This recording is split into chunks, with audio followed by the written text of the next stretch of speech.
Hello again, everybody. This is Steve, coming to you with part two of my overview of the Offworld Chronicles.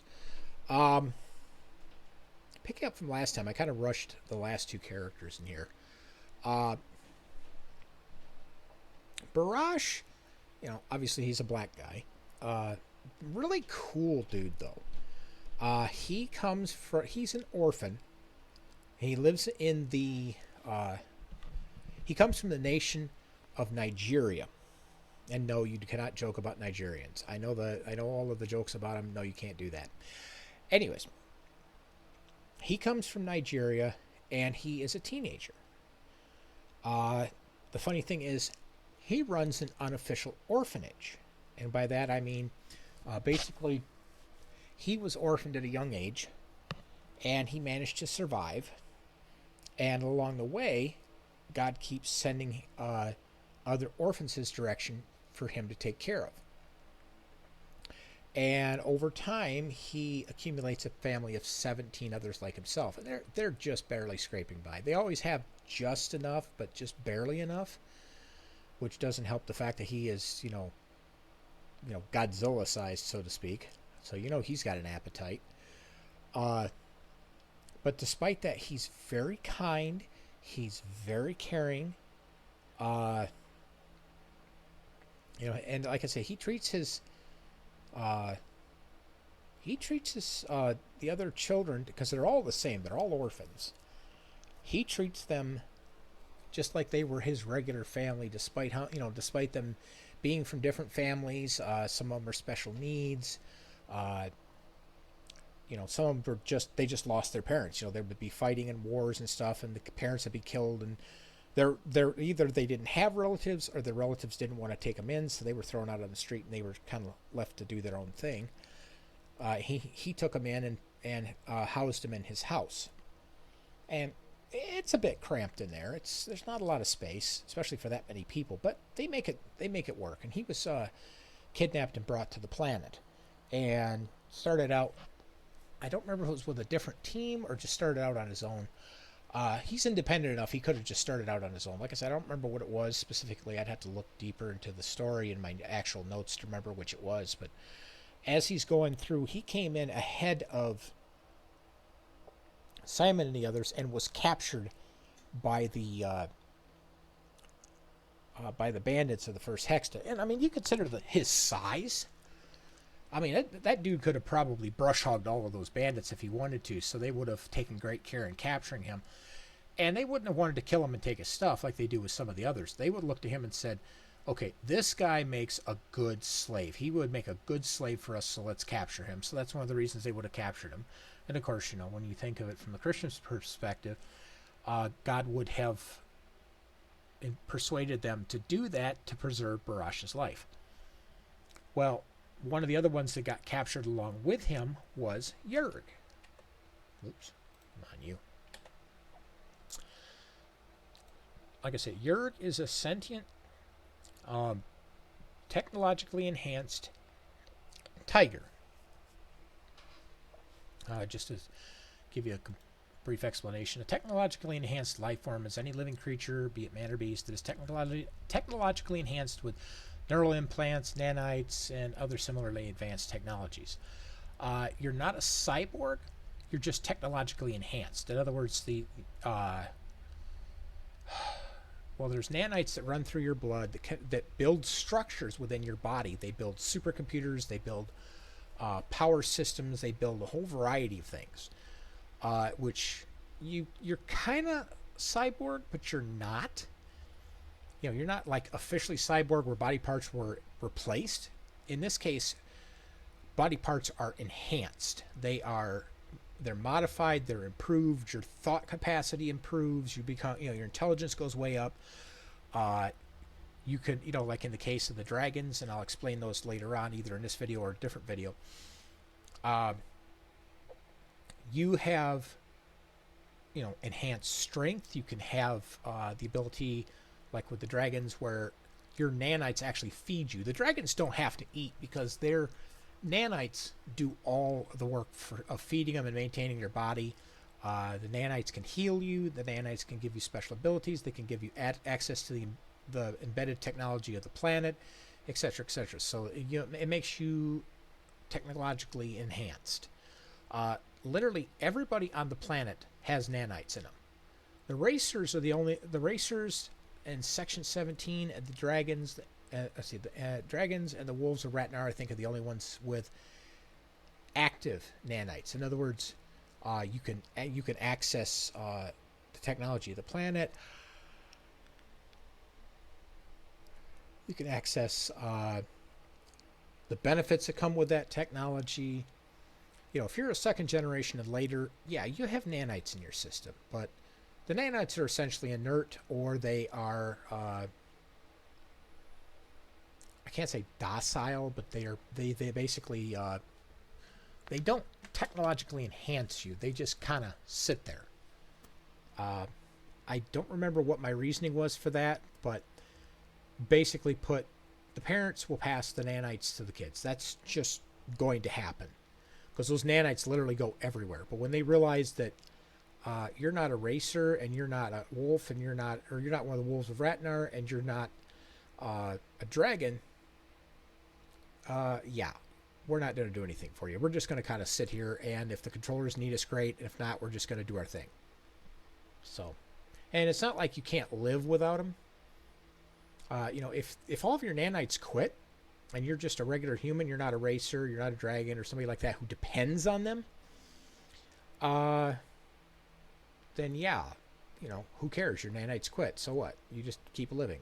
Might get a blood clot or two from all the nanites maybe getting into the bloodstream and clumping up because they died, but other than that, no, there's really no upside or downside to having the nanites. You just have them. So, and they may eventually quit, and if you have kids and your nanites have quit, your kids won't have nanites. But anyways, that's the extent of that. But yeah, anyways, Jurg is hilarious. He's hilarious. He's cool.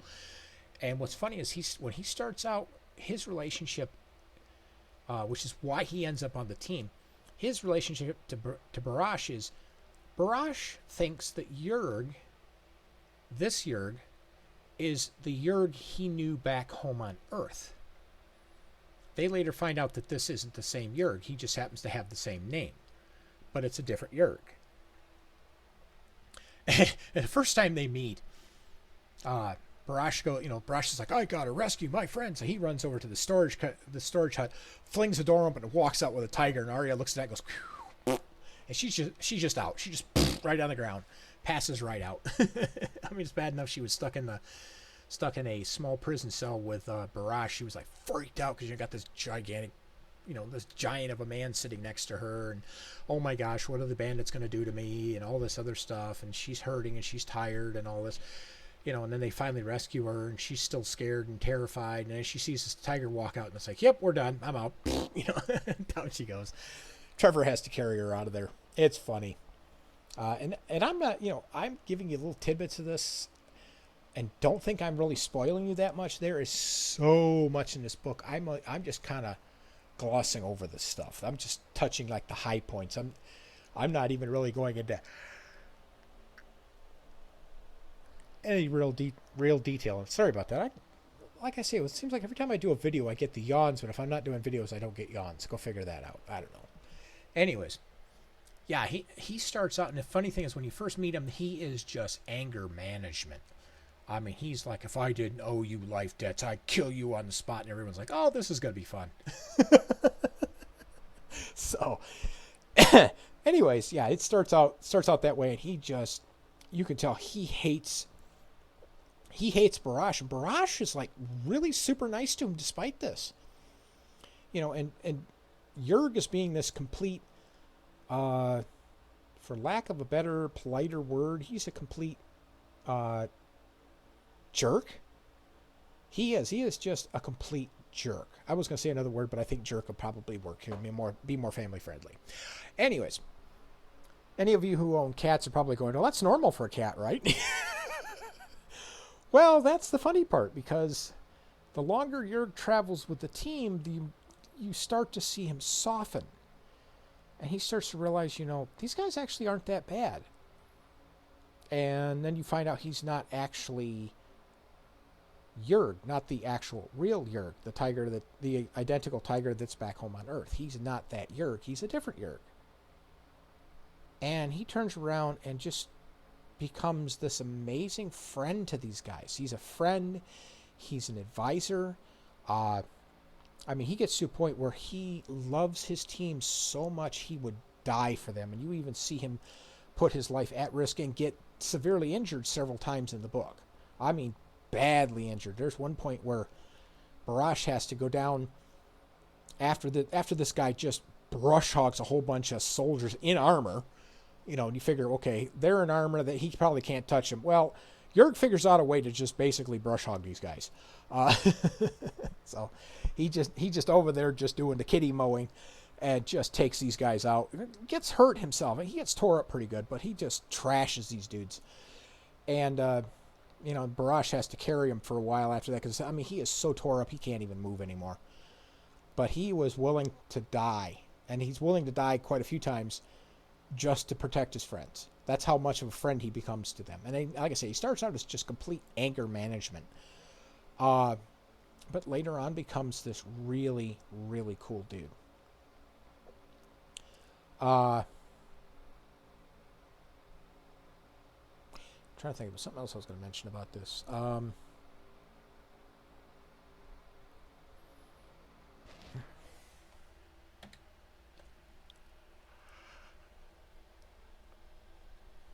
Okay.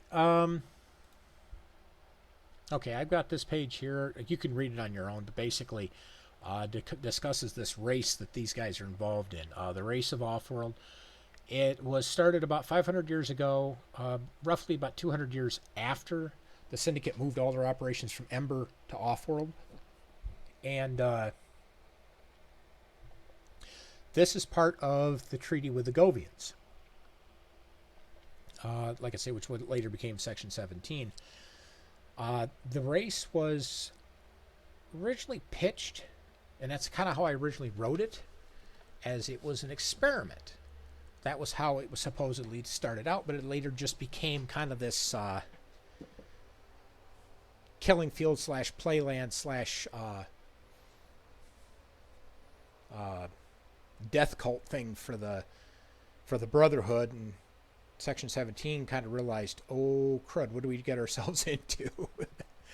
So it started out with good intentions in mind, and of course you involve demons and things are going to go south pretty quickly, which they did, and it became this kind of sadistic death race. And for 500 years up to the beginning of this story, almost 500 years, everybody that's been brought to the planet has tried to win the race. So far, none of them have succeeded. That's why the race has continued on for 500 years, is because nobody has made it to the end of the race. One of the interesting things about the planet of Offworld is, because of the fact that the Syndicate loves killing people, they're not allowed to just go out and kill people. They can't just go out and kill people for sport. So what the Brotherhood does is they try to figure out ways to kill people for sport and get away with it legally under the treaty. So yeah, they're sick and twisted. Trust me. They would torture somebody to death and revive them and do it all over again and again and again just because they like doing that stuff. That's how sick and twisted they are. And the goal is, if even one person makes it to the end, everybody gets to go home. And like I say, when Simon gets there, it's down to like the last 3 years of the race, last 2.5, 3 years of the race. Not that they're going to end the race at 2.5 to 3 years.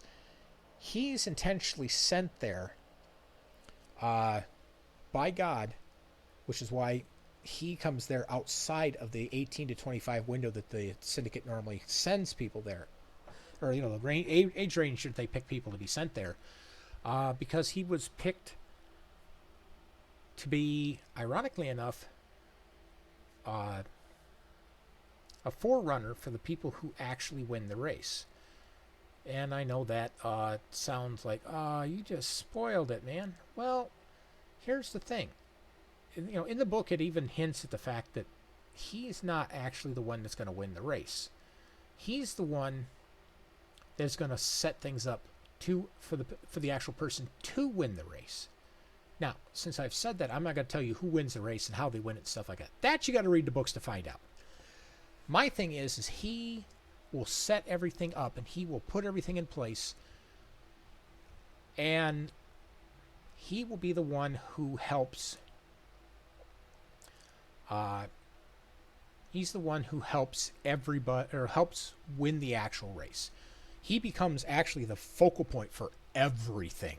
Without him, that race would not be able to be won. That's how important he is to the story. Even though he doesn't actually win, he takes things right up to the line and basically passes the baton, and all the other person has to do is just walk across the finish line. That's how close he takes them. So you get to see a lot of stuff. He literally comes up within 10, 20 feet of a checkpoint finish, which is the final resource node. Its whole purpose is just to be the finish line. You walk up there, you touch that, race is over. But yeah, he has. I mean, looking at his skill sets. I mean, he's a software developer. He knows server administration. He knows tanning and leather making, horse handling, general woodsmanship. He's a farmer. He knows animal husbandry. He's got this whole range of stuff that if he had come in when he was 18 to 25, somewhere in that range, the stuff he knows now would not have been there, which would have put him at a big disadvantage. So it's to his benefit and the benefit of the people on the planet and the benefit of God and his plans that Simon comes when he does, because it gives him life experience and time to learn all these other things so that he can become the best possible the best possible racer that he could be. So that comes in very handy. And you see that early on, because one of the ones that I get a chuckle out of, it's a very small part of the story, but it's important. As you see, like right at the beginning when Trevor and Simon are first getting together, Trevor comes up and plops down and, is looking for a warm spot to stay because, he's just having a really bad day. Day after day after day, just bad days at the beginning. And he plops down in front of the fire. And Simon's over there. Oh, hey, glad to see you again. And while he's talking to Trevor, he's over there taking some weeds and making rope. I mean, doesn't seem like much, but if you think about it, his woodsmanship and other stuff like that, that is a completely natural thing for him. He just sits down. I got nothing to do. I've already done my reading. It's getting dark. I got the campfire here. I'm just going to make rope because I'm going to need rope. So he's out there picking a whole bunch of weeds and making rope. So he's, like I say, his survivalist side kicks in as soon as he gets to the planet. And he's got all this experience. He's had plenty of time out in the woods. He's had plenty of time to do all these things. So he's got all the experience needed. That's where it comes in good. And it also makes him a good, wise leader. And he makes some very wise recommendations all the way through the book. I mean, I'm not saying that just because I wrote the book. If when I go through these characters and I develop them and I write about them in a way that they are realistic. It's just like, to me, they're a living, breathing person. They're real. So, even sometimes when these characters are created, even I'm impressed by them. When I'm the one that created them. But really, I think though, deep down, I would look back at it and say, one, the story created them, and two, God created them. And the reason I give credit to both of them is God creates a story, and the story tells me what to do. So technically, both of them get credit. But God gives me some. And speaking of that, God gives me some amazing ideas. I mean, I'll be sitting there, and I might get stuck on something, and He's over there talking to me in that still small voice and giving me all these cool ideas. And I'm like, I hadn't thought of that. Or what about this? I'll be sitting there, I'll be brainstorming with him, and it's just cool. I mean, it's a fun way to write. Considering this is technically Christian sci-fi, that was even better because he got to insert a lot of stuff in there. And there was things, too, that he helped me with on this book that I'm like on book 5, for example. And all of a sudden I realized that something he put in the book unbeknownst to me, he just kind of, you know, secretly took my hand and guided me through and had me do this one thing. And in in like book 1 or 2, and then in book 5, all of a sudden I realized, oh man, I already put all of this in place for this thing here in book 5, and I didn't even realize I did that. That was like totally not planned. To me, excuse me. To me, that came completely out of nowhere. But when I look back on it, I realized, oh, God actually had that pre-planned and made that actually work for me. Like, yes, thanks, God. Just really, really loving it. But anyways, where was I at? Oh yeah, there's a lot of good good practical experiences through the book, especially like the first couple books. You see them. Simon's walking around. He sees a situation. He analyzes it. He thinks it through, and then he applies this very simple, practical solution to the problem. And I jokingly like to say that he's not doing the doomsday prepping craziness, because there's some people out there that are preppers, and I'll get on my soapbox a little bit about this.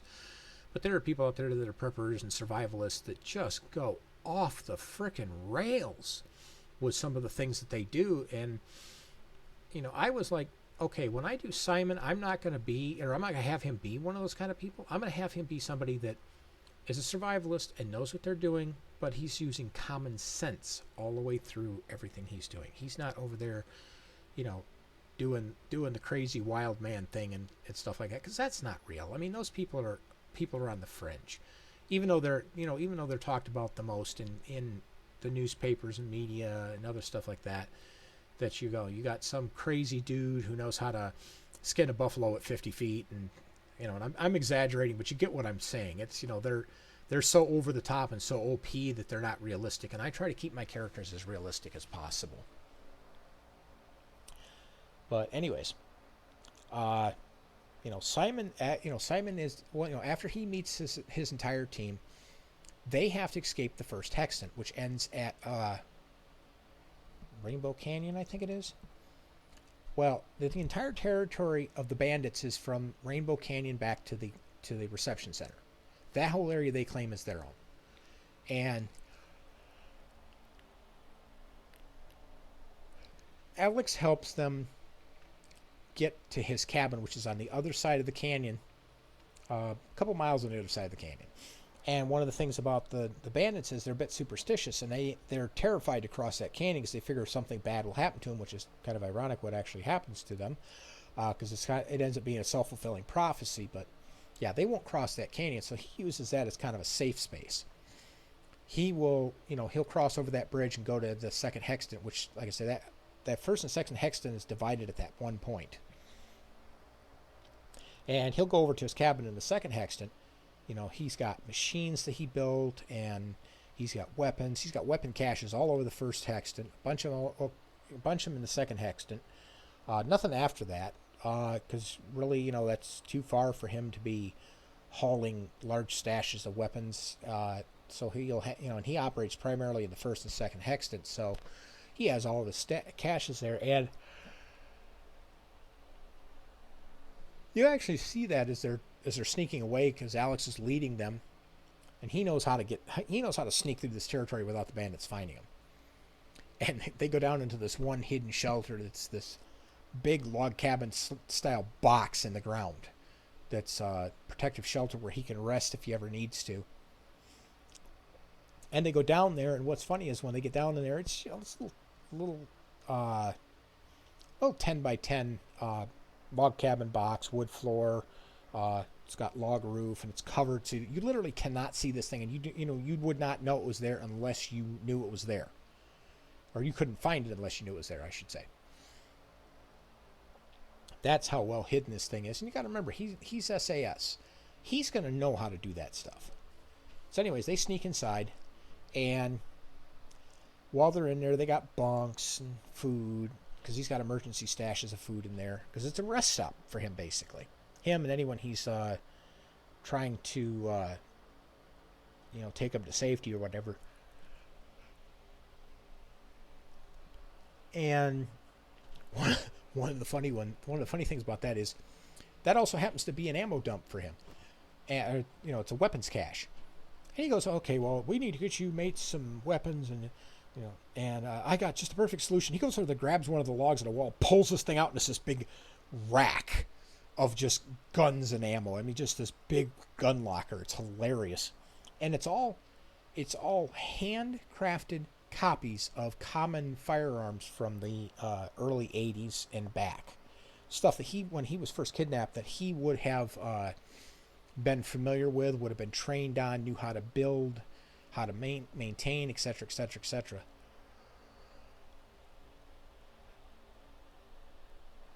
Man, I'm getting yawny. Anyways, so the guys end up arming up. Arya's the only one that won't take a gun because she's scared of him. She doesn't think she could use one or anything. So they use her as a mule. They're like, here's a couple of handguns and some magazines. Keep them for us in case we need them. She's like, okay, I can't use them. That's fine. Just keep them. We'll use them.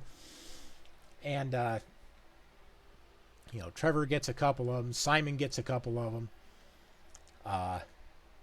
Barash has no idea how to use them. They eventually end up training him how to use guns. But until then, he's just basically walking around with a big stick and just beat the snot out of anyone that comes at him. Until they get him trained up on how to use them and stuff like that, he's just basically this. And this isn't meant to insult anyone, and especially him. He's basically just a big monkey with a stick beating people. And like I say, that's not meant to be derogatory. That's like the best thing I can think of to describe it. Because he's the tank. He's this big muscle dude. Oh, my cat says hello. But yeah, he's just this big dude just walking around clubbing dudes. Anyways, and they eventually get to the cabin, and they stay there for a little while, get refreshed, and take off. And what's funny is Alex initially is like, okay, I got you this far. I'm going to stay down here and help other people.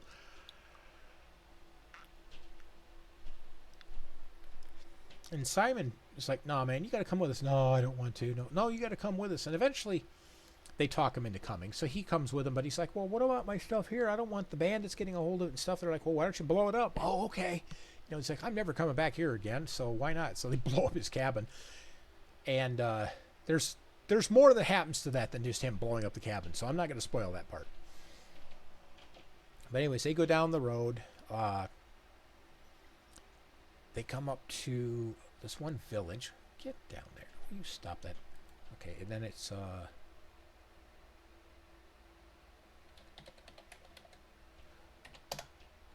they run. Oh, that's right. He's a minor character. Anyways, they run into Benjamin Bernstein. He's funny because he is this New York Jewish butcher and baker who lives in Logantown. And it's another small one too. But it's just a little village, like 50 people, and they stop there for the night. And they're given more supplies and stuff to keep them going because they don't have a lot. Even after they've kind of emptied Alex's cabin, they still don't have a lot. So they go up there and they meet Benjamin. And they get a warm place to sleep. They get a whole bunch of food. It's kind of some interesting stuff that they run into, and then they take off down the trail. And one of the cool things about Simon and Alex, who work actually very well together, is that Simon is like, what we need to do with these guys that are with us, the ones that have no clue what they're doing, just in case something happens to us and we can't do anything, we need to make sure they know how to do stuff. They go and start teaching them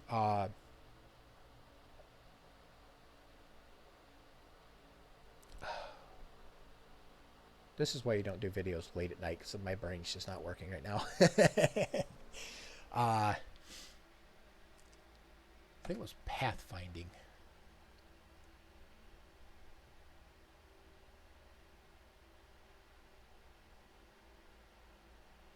Oh, that's something else I got to talk about too.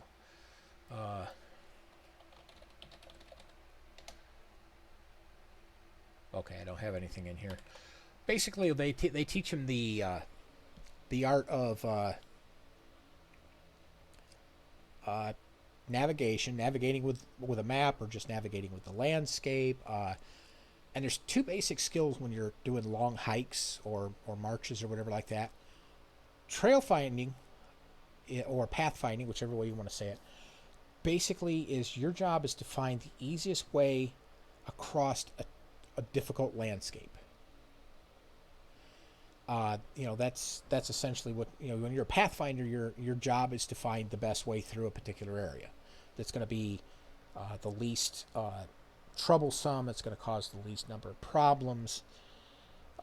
That's primarily what that skill is. The other one is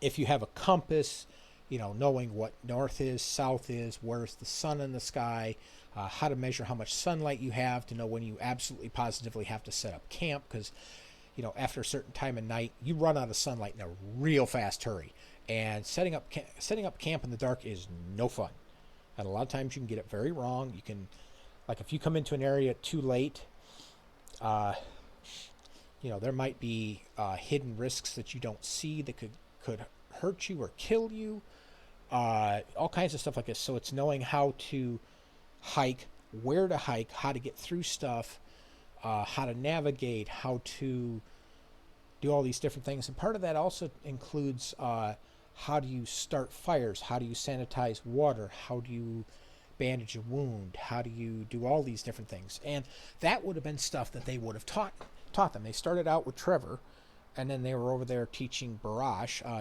They kind of left Arya out, because it's like, yeah, we can teach her some things. And, that wasn't a dig on Arya. It's just that, Arya had to leave school at 12. So she has not had a proper education.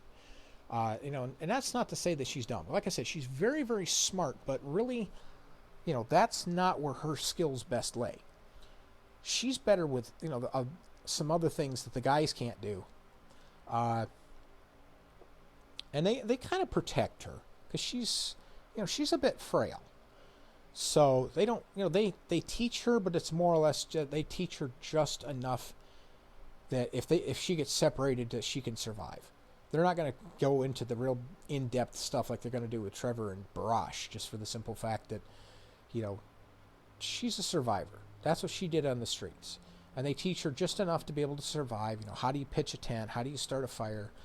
How do you do this? How do you do that? So she would have gotten the basics, but the other guys would have gotten way deeper training than that. But anyways,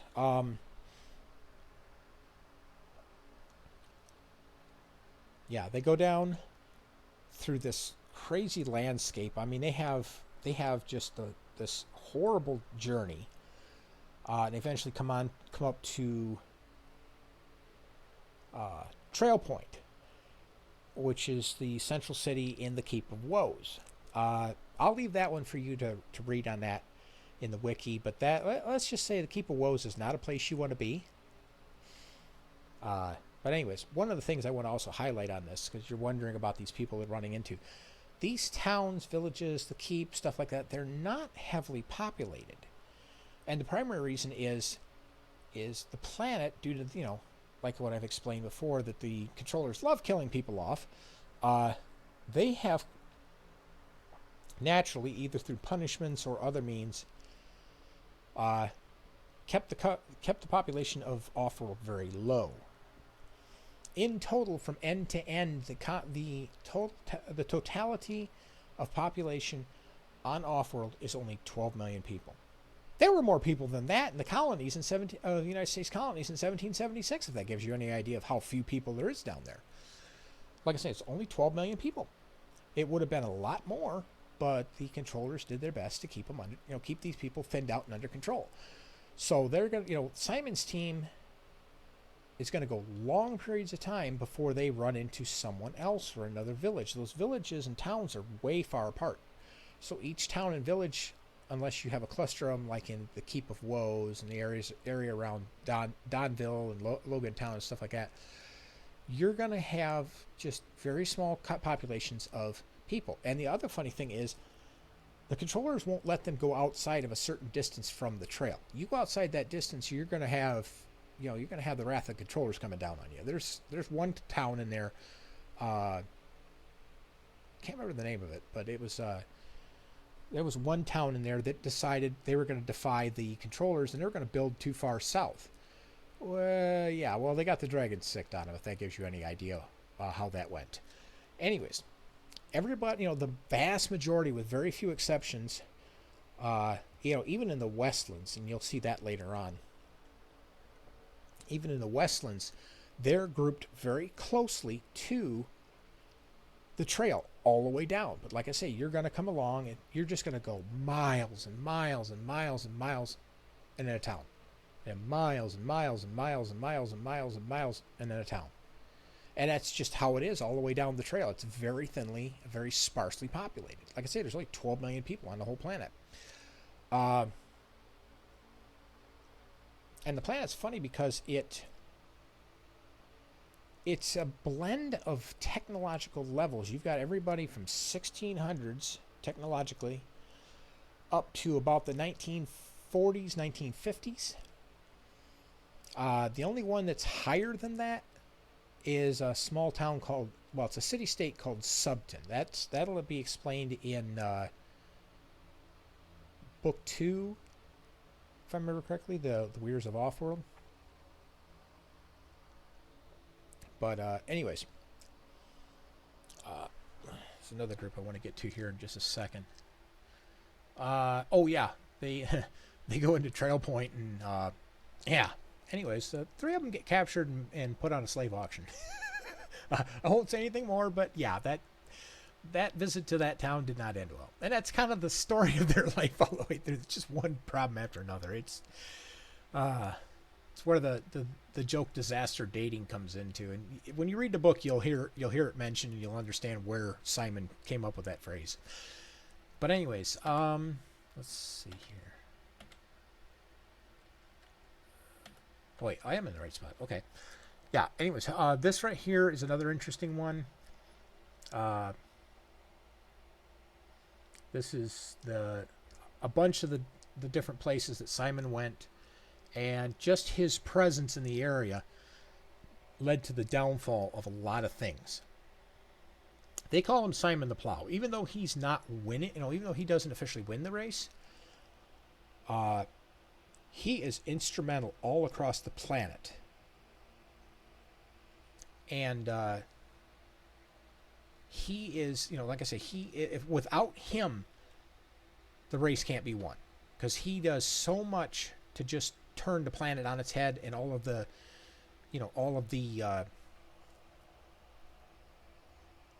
things that get in the way of other racers winning the race. So even if, like, for example, he went almost all the way and couldn't go the rest of the way, then the guy behind him, Simon's already taken so much out of the way, the guy behind him's got an easy win for it. And there's a prophecy that's mentioned in the books too about of Simon's coming, that he would come first and then the winner would come behind him. And you see that end up being played out, and the person who wins it, it's just a complete surprise to you, trust me. So even though I told you he doesn't win it, trust me, read all 7 books, because who it is, like I say, will surprise you, but then you'll be able to look back and go, oh, I see how all that connected together. So it's worth it, even though I'm saying that. Anyways, he goes into Trail Point. He meets this wonderful lady, Susan Wheaton. She's otherwise known as the Baroness. You don't know her name until book 3. And there's a reason for that, because in book 2, when they meet her, she is a Baroness. She's in charge of Hollow Manor, which is an estate within the Keep of Woes. Because Trail Point is the town itself, and that's surrounded by all these different houses or manors that are they're kind of like little mini fiefdoms, if you will. There's like a mansion with a large swath of land that each one of them owns, and Trail Point is ruled kind of as a tyranny by committee. And the thing that's different about Hollow Manor is that it's one of the very few actual Christian manors in the entire keep. There's 3 of them. That's explained more later on, but they run kind of a ministry out of their houses, and it's kind of cool how it works. But like I say, I'll leave that for you to read up about. But yeah, it's not like, you meet her for a short while, they move on, you never see her again. No, they meet her and she plays a very, very large role in the rest of the book. Yeah, they move on to Donville, pick up a ship, go across the ocean, or try to go across the Reaping Sea. That decides it wants to have them for breakfast. I won't go into the details on that, but yeah, they have kind of a shipwreck problem. Anyways, that then leads into the Four Kingdoms and other stuff like that, which then spawns a breaking out. Because, like, the Four Kingdoms are four individual... Well, they're not all kingdoms. There's a republic. Oh, let me think here. Oh, I think I have it somewhere else here. There he is, right there. Okay. Yeah, you have an empire, a confederacy, and two republics. And they're... Think of it like a cracker, which has like four parts to it. That's kind of how I pictured the map. It's not like a perfect square with perfect edges and stuff, but that layout of kind of these four kingdoms, two on each side of the racing trail. And they grew out of people that stopped there in the past. And, and as time went along and more people came in and they brought along with them newer technology from Earth and the wisdom and knowledge on how to use that and stuff, the technology in that area improved. And eventually, it led to what is more or less four kingdoms with World War II level technology. This is like 1939, 1940 technology. And they get kind of into this, for lack of a better phrase, they kind of get in this pissing match with each other. And it results in kind of this unofficial war. They basically just sit there and lob shells at each other all day. They don't like try to go on these big campaigns and stuff like that because, like for example, Sheffield. Sheffield, if I remember correctly, has, I think it's GAC to their north and Unity to their west. Unity has Thorn to the north and Sheffield to the east. And, so it's like, we don't want to commit too much into this because, if we attack one too much, the other one's going to take advantage of it. And then, and so it's kind of an active stalemate. I say active in the fact that they're actively fighting, but it's still a stalemate. So kind of like World War I, where it just got into this great big slugging fest, and nobody was really advancing or retreating. They might go back and forth over 20-mile no man's land, but that was about it. That's kind of what these guys are doing. They're fighting it kind of World War II style. And they, Simon's team has to get through here, and then these guys are eventually wiped out. Long story on that, you'll have to read that. But that then removes the Four Kingdoms, which now you've got all these people stuck in Donville and on the eastern side of the Reaping Sea that couldn't go before because, those Four Kingdoms were dead set on killing any racer that came through there because they didn't want the racers to win, because then that would just end their, beautiful, glorious, luxurious lifestyle, and they would be back to being peasants. And they're like, no. So when they get taken out and the gate and the doors opened, then all these racers come rushing across, which is where I got the title for Gold Rush, because it's just like this gigantic gold rush. Once those Four Kingdoms are out of there, it's just off to the races we go. But anyways, that's that for right now. I will pick this up again next time, kind of just touching on some of what they run into. The other one I want to do is I want to get it in here. I think I'll do this one next time. Oops. I want to cover this, the Dragons of Offworld, because these guys play a huge role in the story, starting in book 2 and all the way to the end, and they also play an important part in After Offworld. But I'll cover that in the next video because I'm out of time. So I'll catch you guys in the next video, and if you have any questions or comments or concerns, please let me know. Thanks.